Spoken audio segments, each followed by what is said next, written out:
Dust. Fine, pale, sun-bleached dust. The kind that gets into the seams of your boots and the corners of your eyes and never quite leaves. A dry wind moving across a ridge in the eastern Sinai, carrying the smell of hot stone and nothing else.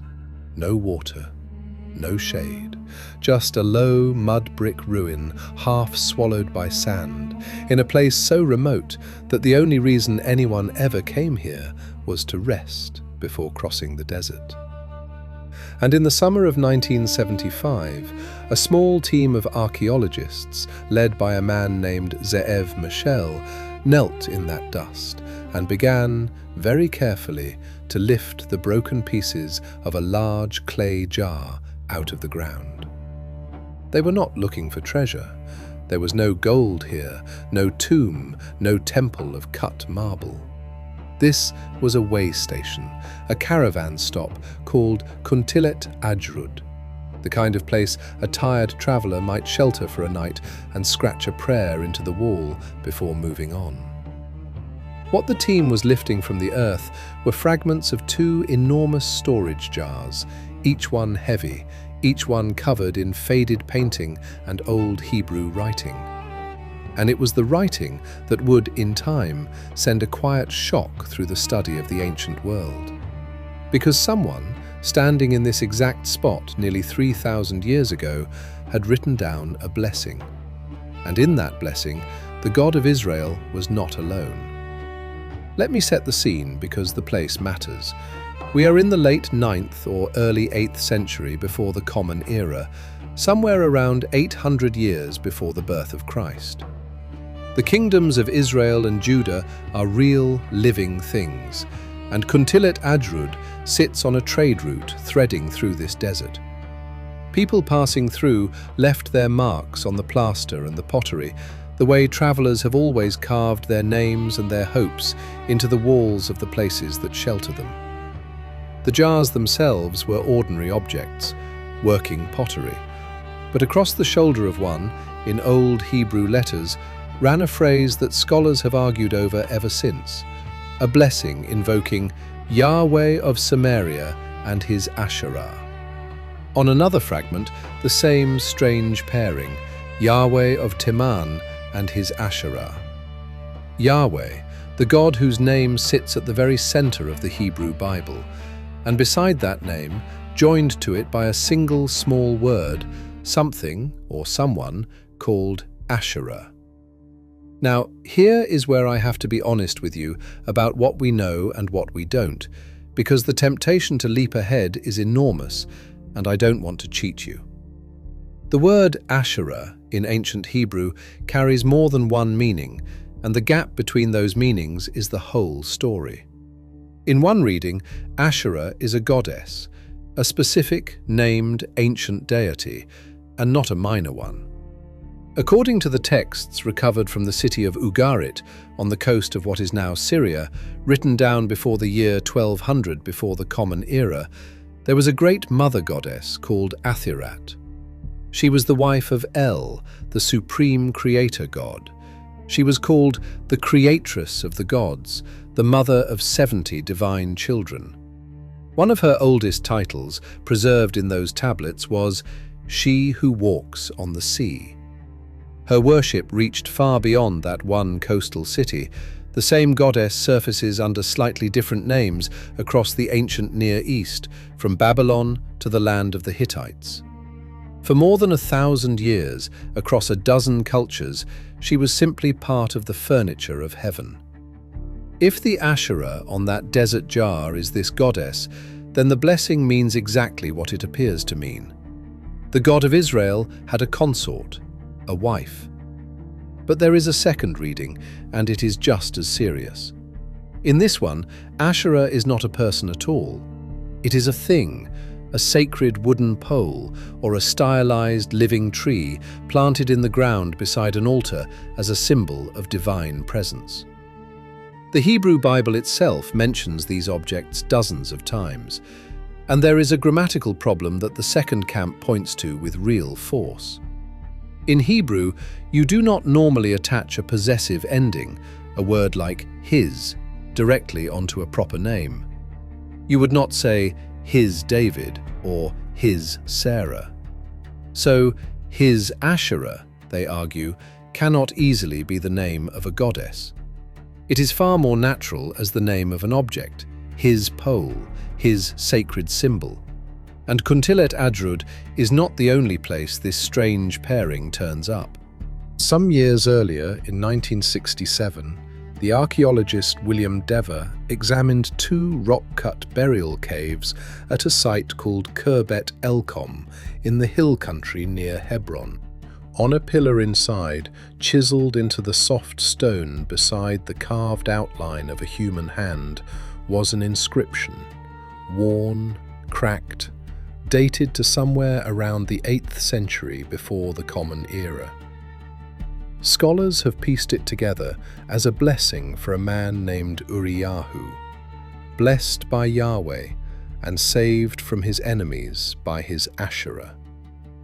The same word, the same pairing. 2 different places, 2 different generations, and the same God set beside the same uncertain companion. Notice what is missing from the official story we usually tell. These were not the carvings of rebels or foreigners or heretics. They were ordinary blessings written by ordinary people who used the name Yahweh as naturally as breathing, and who set the word Asherah right beside it without the slightest sign that they thought they were doing anything wrong. Here's what I find striking about this disagreement. The people who carved these words felt no need to explain themselves. They assumed everyone reading would simply understand. The ambiguity that has consumed scholars for half a century did not exist for them. They knew exactly what they meant, and they took that knowledge with them into the silence of 3,000 years. The archaeologist William Dever, who spent decades in the soil of ancient Israel, leaned hard toward the first reading. He gave one of his best-known books a deliberately provocative title, Did God Have a Wife? His answer, drawn from the evidence in the ground, was essentially yes. Other scholars, working from the same inscriptions and the same grammar, have arrived at the careful opposite. And the Hebrew itself, worn into clay, scratched into stone, refuses to settle the argument for either side. What strikes me most is not which side is right, it's that the question can be asked at all. We are taught to picture the religion of ancient Israel as a straight line, one God, from the very beginning, clear and uncontested. But the evidence dug out of the desert tells a messier, more human story. It suggests that what people believed in their homes, on their journeys, in the quiet of a desert way station, may not have matched what was later written into the official scriptures at all. Pull back, and a distinction begins to come into focus between the religion of the book and the religion of ordinary life. The way I read this evidence, the two were never quite the same thing. The book is tidy. It was edited, debated, copied and refined over centuries by people with a clear idea of what the faith should be. Daily life is not tidy. It leaves behind broken pottery and scratched blessings and small clay figures buried under the floors of houses, and those fragments do not always agree with the official version. And this wasn't the first time, nor the last, that the lived faith of a people and the written faith of its priests pulled quietly in different directions. What this tells us about the ancient world is something we tend to forget. To us, monotheism feels obvious, almost natural. Of course there is one God. But for most of human history, in most places, the heavens were crowded. Gods came in pairs, in families, in vast divine households. So when a traveler in the Sinai blessed someone by Yahweh and his Asherah, he may not have been committing some daring act of heresy. He may simply have been doing what everyone he knew had always done. And this gap, if you ask me, is where history gets interesting. Because the version that survives is almost never the whole version. It is the version someone chose to keep. The questions worth asking are the ones the record goes quiet on. The question nobody asks loudly enough is this: who decided which blessings were written into Scripture and which were left to fade on a broken jar in the sand? Who drew the line, and when, between the worship of the home and the worship of the temple? We don't have to answer that yet. For now, it's enough to sit with the strangeness of it. A traveller paused in a place with no water and almost no reason to exist, and asked for protection, not only from Yahweh, but from Yahweh's Asherah. Whatever that word meant to him, he wrote it without hesitation, beside the holiest name he knew. He believed the two belonged together. For a long time, the broken jars lay in the earth, and the question lay with them. Then a team of tired archaeologists, on a hot afternoon in the Sinai, lifted them back into the light. And the desert, which keeps its secrets so well, gave up just enough to make us wonder what else it was still holding. How far back does a god go? Not the worship of a god, that we can date more or less from the temples and the texts, but the god itself, the figure in the human mind, the presence people reach for in the dark. Where does that begin? Pull the thread back far enough, and you find that the gods of the Bible did not arrive out of nowhere. They were born into a crowded world, a world already full of older gods. And one of those older gods was a mother. Her name, in the oldest form we can recover, was Asherah. And to understand the strange blessings scratched into a desert jar, Yahweh and his Asherah, we have to leave the Sinai behind and travel north and back to a city on the coast of what is now Syria. The city was called Ugarit. It sat near the sea, a busy port at the edge of the Bronze Age world, and for a long time it was lost completely, buried under a low mound until a farmer's plough struck stone in the 1920s.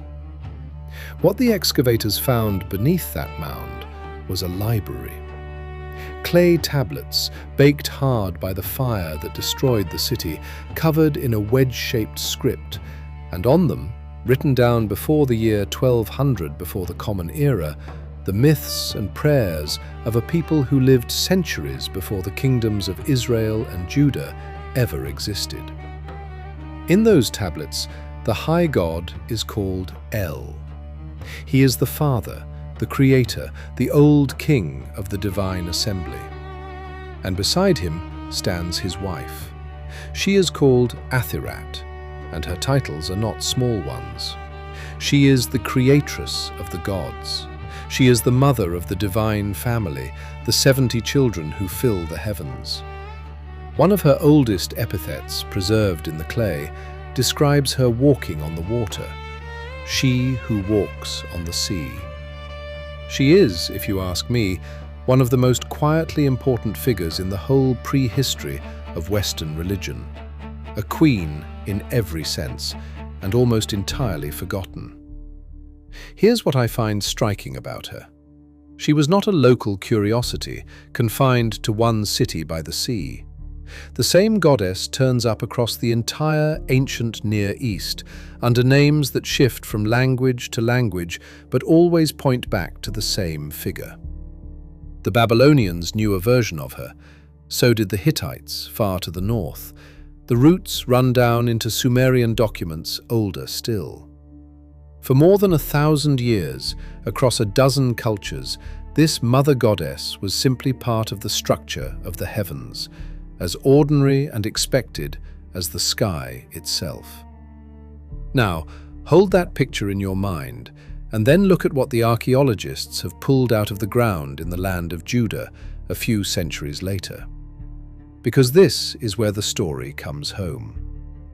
If you had walked into an ordinary Israelite house in the 8th century before the Common Era, not a temple, not a palace, just a family home with a packed earth floor, there is a good chance you would have found a small clay figure standing somewhere inside it.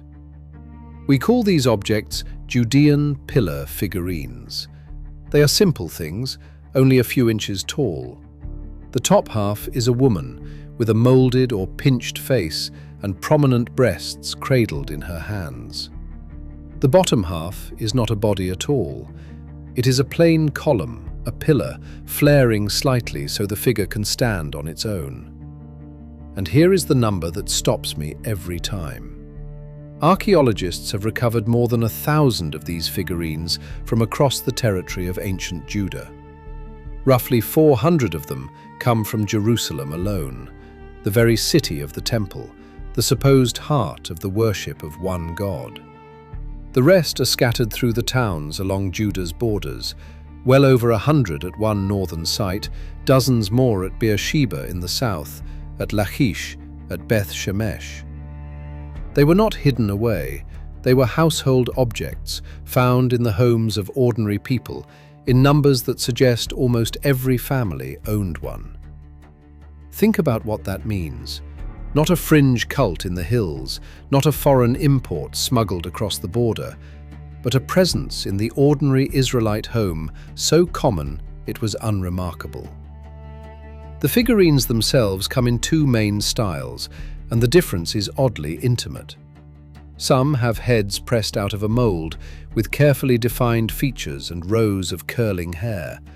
Others were made faster and rougher, the face simply pinched out of the wet clay between a potter's thumb and finger, two quick dents for eyes. One kind speaks of a workshop, the other speaks of a kitchen table. Both speak of demand, of people who wanted these objects badly enough that someone, somewhere, was always making more. What were they? The honest answer is that we are not entirely sure. And the way I read this uncertainty, it matters. Many scholars connect these little clay women directly to the goddess Asherah, figures of fertility, of childbirth, of the protection of the home, held in the hand of a mother praying for a safe delivery or a healthy child. Others are more cautious. The figurines carry no inscription, no name, nothing that ties them with certainty to any single deity. They might be the goddess. They might be a generic symbol of blessing. They might be something we have not yet imagined. But notice what the official story leaves out. Whatever these figurines meant, they were everywhere, and they were ordinary, and they sat in the homes of the same people whose scriptures would later insist on the worship of one God and one God alone. The archaeologist William Dever, who spent decades studying exactly this kind of evidence, drew a sharp distinction from it.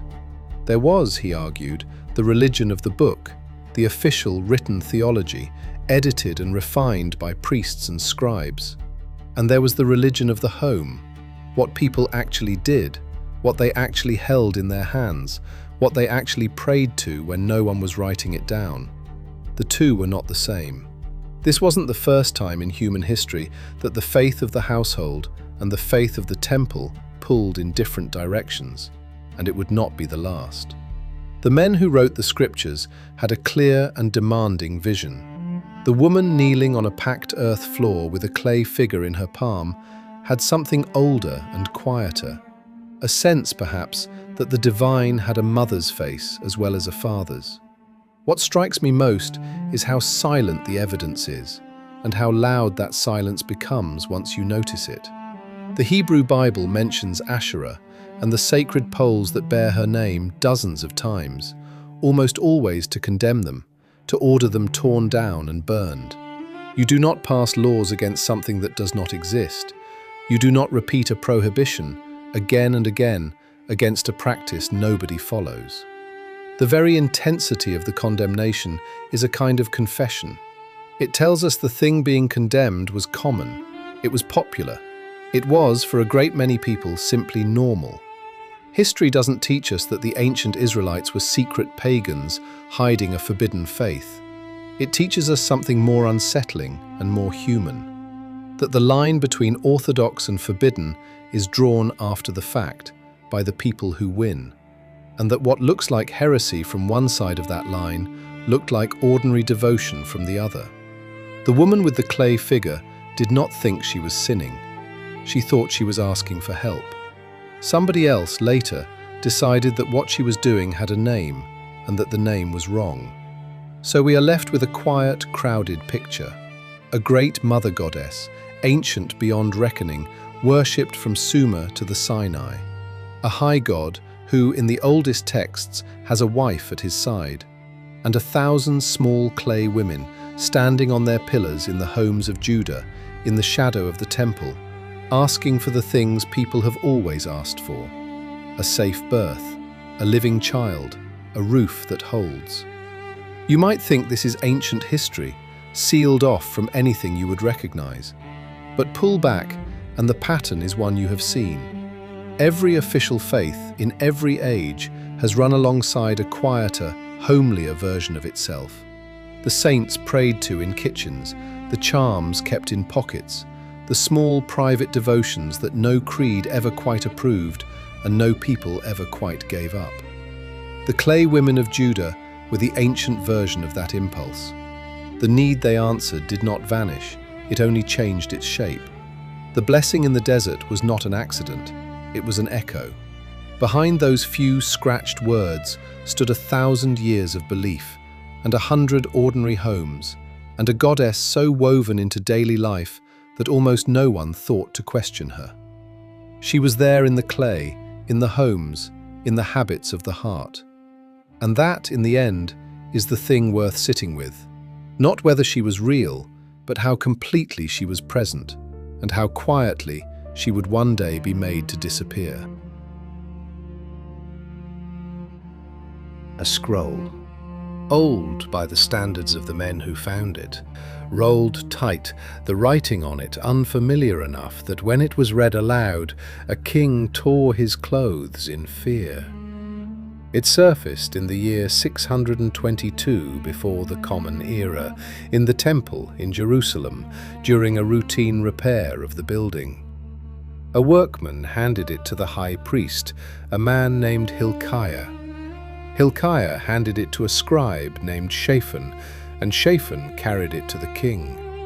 What was written on that scroll would end one religion and begin another. The king was Josiah. He had come to the throne of Judah as a boy and ruled in the end for 31 years, from around 640 to 609 before the Common Era. Most scholars believe the scroll Hilkiah found was an early form of the book we now call Deuteronomy, and its demands were absolute. There could be only one God. There could be only one place to worship him. Everything else, every other shrine, every other altar, every other holy object scattered across the land was to be destroyed. What strikes me about this moment is how the story is told. The scroll is presented as a discovery, something old, something rediscovered, something that had always been true and had simply been forgotten. But many scholars who have studied the text closely suspect the timing is too convenient. The book that turned up in the temple happened to command exactly the reform the reformers wanted. Whether it was genuinely ancient or freshly written, whether the discovery was a surprise or a carefully staged event, is a question the record does not answer cleanly. The way I read it, the honest position is to hold both possibilities at once. What is not in doubt is what came next. Because once the scroll was read, Josiah acted. And the account of what he did, preserved in the 23rd chapter of the second book of Kings, is one of the most remarkable passages in the entire Hebrew Bible. Not because it hides the old religion, but because it describes its destruction in loving, specific detail. Picture the temple in Jerusalem before the purge. According to the text itself, it did not hold one god in austere isolation. It held vessels made for other powers. It held an object the text calls the Asherah, a sacred pole or carved image standing inside the house of Yahweh. The Book of Kings says There were even structures within the temple complex where women wove cloth for that Asherah. Read that slowly. Inside the central sanctuary of Israelite worship, women were weaving garments for the goddess, or for the symbol that bore her name. This was not happening in some distant village, it was happening at the center. Josiah set out to tear all of it down. The text lists the acts one by one, and the list reads like an inventory of everything the old faith had been. He ordered the high priest to bring out of the temple every object made for Baal, for Asherah, and for what the text calls the host of heaven, the sun, the moon, the stars. He had them carried beyond the city walls, down into the Kidron Valley, the ravine that runs along the eastern edge of Jerusalem, and there he had them burned. The Asherah itself, the pole from inside the temple, was dragged out to the same valley, set on fire and beaten into powder. The ashes were scattered. The idolatrous priests who had served at the local shrines were deposed. The shrines themselves, spread across the countryside, were pulled down.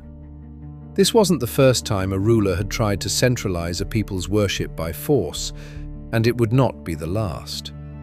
But the thoroughness here is what stays with me. This was not a gentle reform, a shift in emphasis, a new theology politely introduced. It was fire.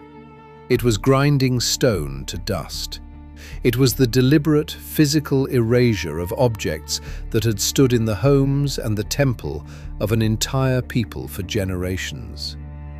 And here is where I want to be careful, because the temptation is to cast this as a simple story of villains destroying something beautiful. It was not simple.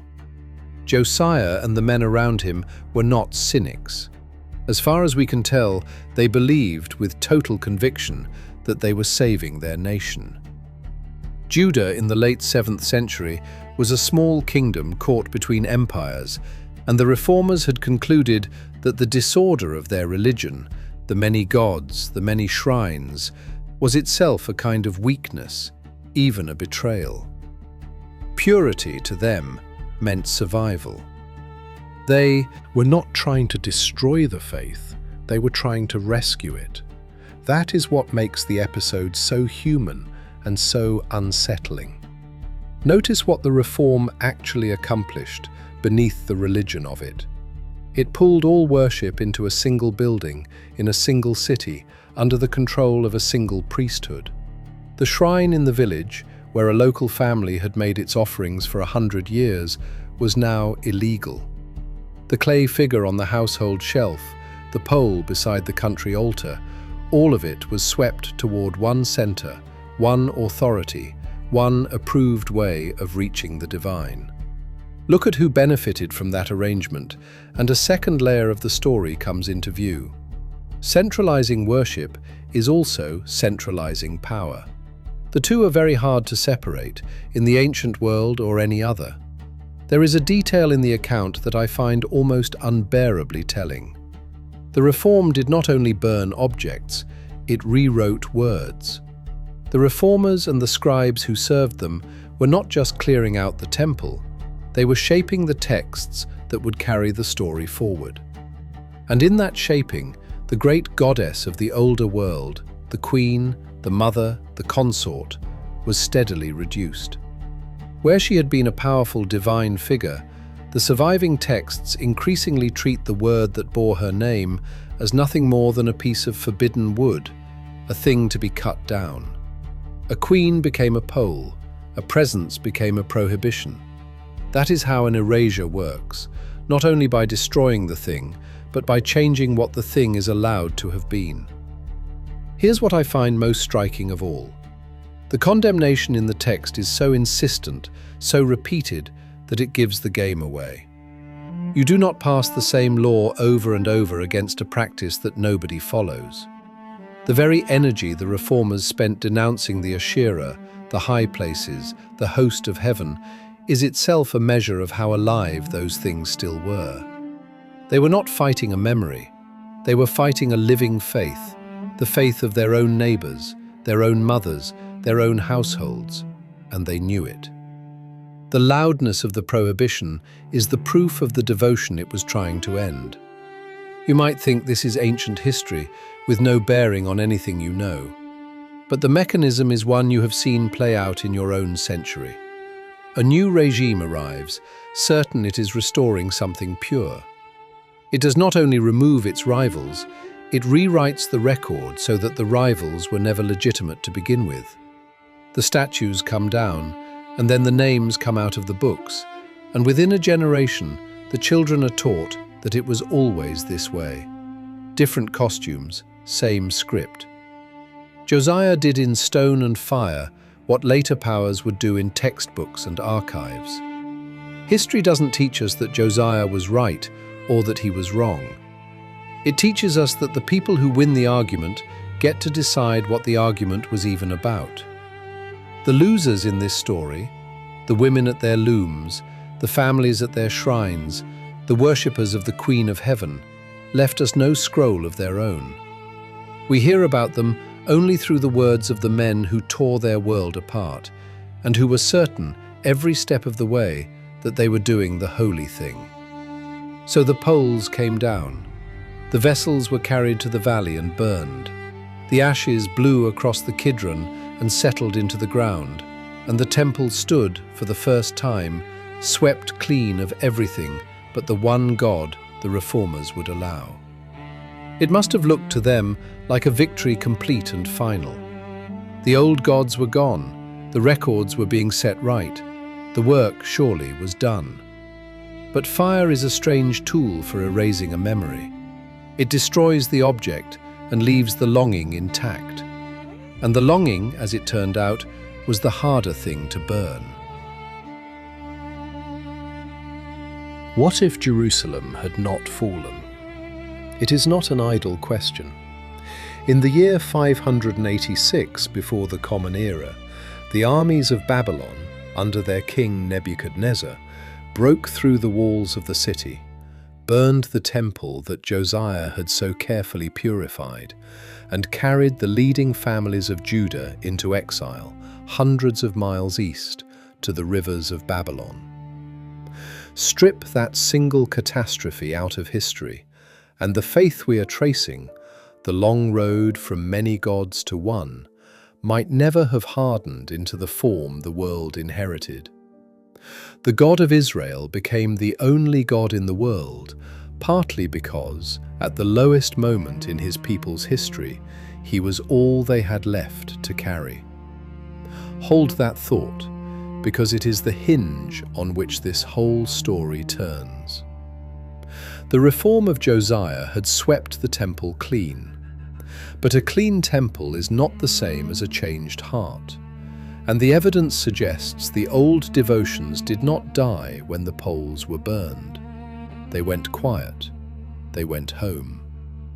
And then the catastrophe came and finished what the fire had begun. Picture the exiles in Babylon. They had lost everything that anchored their faith to a place: the temple, the city, the land, the line of kings descended from David. A religion built around one sacred building in one sacred city should not have survived the destruction of both. By every precedent in the ancient world, a defeated people absorbed the gods of their conquerors. The losers' gods were assumed to be weaker. That was what losing meant. And yet the opposite happened. In exile, stripped of the temple, the faith did not dissolve, it intensified. It turned inward and became something that could be carried in the mind, in the text, in the practice of a scattered people, with no building required at all. What strikes me most about this is the sheer improbability of it. By the cold logic of the ancient world, this faith should have ended on the road to Babylon, the way 100 other small nations' gods ended when their nations were swallowed. Instead, the loss became the engine. The exiles took the rubble of a local religion and rebuilt it into something portable, universal, and unconquerable. The question nobody asks often enough is how close the whole thing came to vanishing entirely, and how much of what followed depended on a defeated people refusing to let go. It was in this period that the clearest statements of pure monotheism appear in the Hebrew Bible. In the chapters of the book of Isaiah that scholars attribute to an anonymous prophet of the exile, a voice we call Second Isaiah, writing in the decade before Babylon itself fell, God does not merely claim to be the greatest among the gods. He claims there are no others. "I am the first and the last," the text has him say. "Beside me there is no God at all." Read against everything we have traced, that line is revolutionary. The crowded heavens of the old world, the divine family, the queen at the high God's side, all of it is swept away in a single sentence. There is one. There has only ever been one. Here's what I find striking about the timing. The boldest claim of oneness in the entire Hebrew Bible was made not at the height of the kingdom's power, but at the bottom of its despair. It was forged in defeat in a foreign land by people who had lost the war. The way I read this, monotheism was not the calm conclusion of centuries of theology. It was a survival strategy, a way to hold a shattered people together when everything external that had defined them was gone. If your God is tied to one temple, and the temple is ash, your God dies with it. But if your God is the only God, the maker of Babylon and Persia and every empire on earth, then no defeat can touch him. The exile did not weaken the faith, it universalized it. And the goddess? She does not vanish all at once. Notice what the record actually preserves, even as it condemns. In the book of Jeremiah, in its 44th chapter, the prophet confronts a community of Judean refugees who have fled to Egypt, and he denounces them for continuing to burn offerings to a figure the text calls the Queen of Heaven. This is near the very end of the kingdom, after Josiah, after the reforms. And the people answer him, their reply is recorded, with something close to defiance. "When we worshipped the Queen of Heaven," they say, "we had bread and we were safe. Since we stopped, everything has gone wrong." That exchange is one of the most extraordinary moments in the Bible, because for a few lines, the losing side speaks in its own voice. They were not persuaded. They were overruled. This wasn't the first time a people's official religion and its lived devotion came apart.